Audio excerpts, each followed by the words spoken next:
Krishna devotees from Manipur gathered at Sri Sri Govindaji temple to celebrate Sri Krishna Janmashtami today, despite the ongoing crisis that has lasted for over 15 months.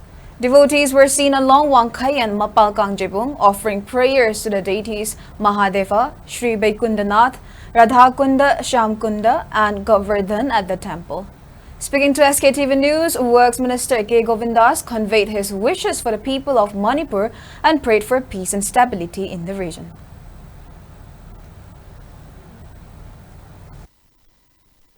Shanti Langnaba Manipuri, Amasum Prithvi Shanti Poromanabako, Hana Sunavalepa, Santi Hanjelabakan, Kaktadanakoi, Mio Vajati, Kunai, Queen and Sakurkadori was here, Sina Ishona Pamase. Fighting at Toy Dharmase, Nuxinava, Asina fighting at Toy Dharmane, Tazanava, Asina fighting at Toy Dharmane, Ayuak and the Lejeko.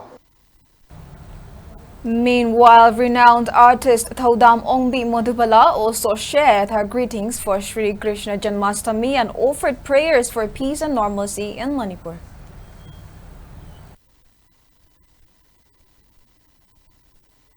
Janmashtami nimisida ai Govinda ji se ai khoiramba se khanghodana isada phawrokpa haitare ai lai se isa singnasu mama lai khoirmusi hai ade khoirmusi habju phare phare handak sahi gidi anobo oina lakpasida handak sahi gi Radha Krishna gi magi nungaiba kumhai asida afaba nungaiba ing tapa aikhoigi lan sisu loi khasanu aduga phattaba mi su loi chak khasanu haibase sigi paujal semai thamjani.